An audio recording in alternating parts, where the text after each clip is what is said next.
and I simply remove the telephone jack and plug it into this box here, the modem. I then take another wire from the modem and plug it in where the telephone was. I can then switch on the modem. It's now telling me to phone up the main press cell computer. So it's a very simple connection to make. Extremely simple. I'm now waiting for the computer to answer me. And things are starting to happen. Things are starting to happen. Why did you buy a computer? Well, I was very interested in the new technology and didn't want to be left behind. I don't think it's only for the youngsters at school now. I think us older ones will have to learn a lot about it. What is Internet anyway?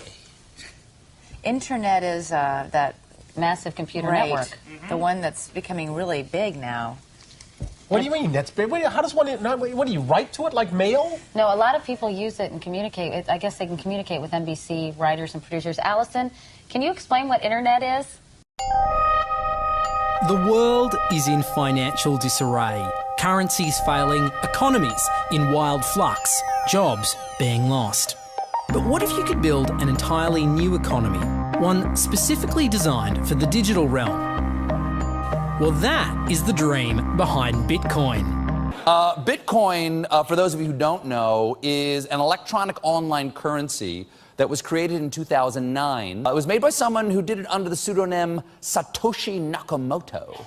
Like any economy, you don't want too much too fast because then the value of your currency drops, or so slow that your economy grounds to a halt. It's designed to be a self-stabilising economy. Whether it actually is that way though, well, that is a little bit more complicated. Because some people have said, hey, Bitcoin is the answer to those problems. Are you a believer? Well, Bitcoin is exciting because it shows how cheap it can be. Bitcoin is better than currency in that you don't have to be physically in the same place. And, of course, for large transactions, currency can get pretty inconvenient. And what is Bitcoin? Bitcoin is a currency on the internet. I sent 100 euros worth of Bitcoin from here in Tokyo directly to you guys through this camera, through the network, through the TV, right into your home. If I had tried to do that, send you the money with a traditional bank, it would have taken several days and probably cost 30 euros. I just did it right now with Bitcoin instantly, basically for free, and didn't have to ask anybody for permission. I didn't need a bank, I didn't need a government, I didn't need anybody. I just needed myself and you and our smartphones to do it. That's the power of Bitcoin. Wall Street is fraud, America is fraud, the world is fraud, banks are fraud, central banks are fraud. We live in an era of fraud. It's all based on fraud, and they get a percentage of the fraud. That's the business model. To suggest that there is any moral or ethical aspect to anything that's going on now is to be completely naive about the fact that we live in an era dominated by financial terrorists, jihadis of banking. They're here to kill you and themselves. They believe in an ideology, not the Quran, but Adam Smith, that they completely misread and interpret as something to justify their blowing themselves up. Janet Yellen's a terrorist! Mario Draghi's a terrorist! The Central Bank of Japan is a terrorist! These are the real terrorists! Funds received. This community is switching to what they think is a better monetary system. A system in which banks are no longer needed because payments could be made directly from one person to another. Bitcoin is fundamentally different because in Bitcoin, you don't owe anyone anything and no one owes you anything. It is not a system based on debt. It is a system based on ownership. And no one can censor it, no one can seize it, no one can freeze it. It's November the 2nd, 2008, just 6 weeks after the Lehman Brothers collapse.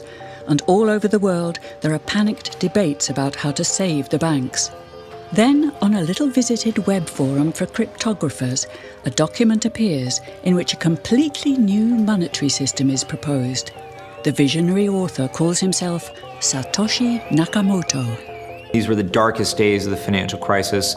So that to me suggests a very clever mind that saw an opportunity, the perfect opportunity to introduce a new radical technology and a new radical approach to money and finance at just the right moment when people would be very open to making this big shift that's required to adopt a new currency. What's exciting for me is like a global economy. Right now we say we have a global economy, but I can't take $1 and give it to you in the Netherlands and then you know what to do with it, right? You would have to go and change it to your native currency. And when you kind of eliminate that step, and I can just send you one form of payment and you can send me a product in a matter of seconds, that starts to change things from a global perspective. How could this digital coin invented by this Satoshi Nakamoto become hundreds of times more valuable than the dollar? And why do enthusiasts like Roger Fear want the world to switch to bitcoins? I'm giving every single person here 1,000 yen worth of bitcoins, which is like $8 and something cents. Back in the early days, you know, I'd get phone calls from my buddies, oh, hey man, I lost 10,000 bitcoins because my computer blew up, right? Back then, one bitcoin was less than a penny, right? So nobody cared. They lost $10. I don't care, right? And now 10,000 bitcoins, that's $5 million. That's a big deal, right? Bitcoin is a decentralised electronic cash system that uses peer-to-peer networking along with digital signatures and cryptographics to generate currency. Now, with traditional money, think dollars, the euro, pesos, you've got a central bank, like the Federal Reserve. They issue the currency and they print more or less cash as needed, but not with Bitcoin. It looked very different to me. I mean, as soon as I heard the word decentralized and the fact there was a network powering this currency rather than a central issuer, that immediately captured my interest as something quite different based on what little I knew about alternative currencies at that time. The government couldn't come in and shut down a server and end Bitcoin. It would have to shut down the entire internet or turn off the electricity grid to stop Bitcoin. And so that was really attractive. So gold is kind of hard to divide. Bitcoin divides down to 8 decimal points instantly, super easily. Gold is really, really difficult to transport. If I want to transport gold from here to Moscow, it'll cost a bunch of money to do that, and it's dangerous, and you have to have armed guards and who knows what. With Bitcoin, I can send Bitcoin from here to Moscow or to Holland instantly, just like that, basically for free. I don't have to pay for a bunch of armed guards. It just happens almost like magic. If you ever ask somebody why they think gold's valuable, they can't ever really tell you. They always give you these like weird stories around, oh, it's like a precious metal, isn't it? It's pretty. While we think it has all this intrinsic value, this intrinsic value of gold has been largely constructed in people's heads, often by actually like association with power, association with religious figures. Bitcoin has potential for similar types of construction. Inventor Satoshi Nakamoto has completely relinquished his control of Bitcoin. But he does own 1/20th of all Bitcoins himself. So if one day Bitcoin does become widely accepted as a currency, he will be one of the richest people on Earth. Satoshi invented one of the most important inventions in the entire history of humankind that's going to improve the lives of everybody on the planet for the better. If he had half of all the Bitcoins, he would still deserve it. A lot of people have asked me who Satoshi is since I got in so early. I think I've got a pretty good idea, but I like to keep that one close to my chest, so. Why? I mean, tell me. Because I'm not 100% certain. And the reality is it doesn't really matter, right? It doesn't matter who Satoshi is. Why did he disappear, you think? He undermined the ability of every single government on the entire planet to control the money supply.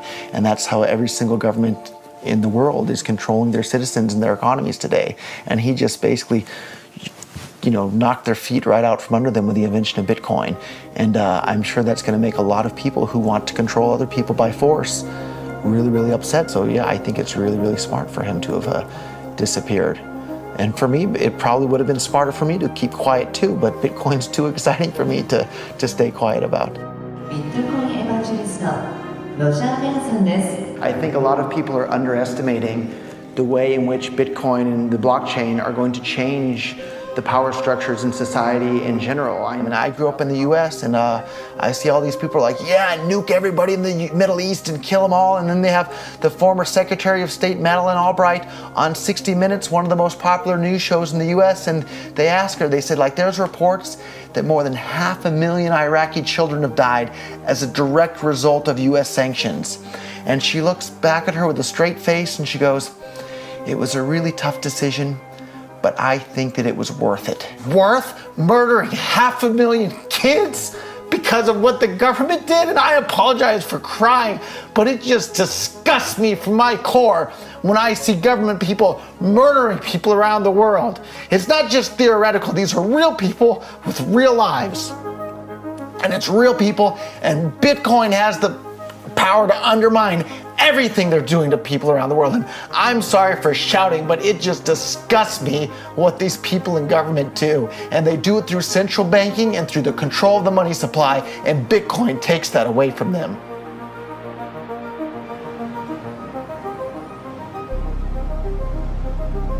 You can buy Bitcoin at the Shell station. Check it out. $0 to $2,000. Put your phone number in here. Put the code in. Scan it. Got my reader. Oh, I gotta put the cash in. Good. Got $2. Hit finish. Oh. $2 in Bitcoin. Just like that. From this machine. I just turned cash into digital currency.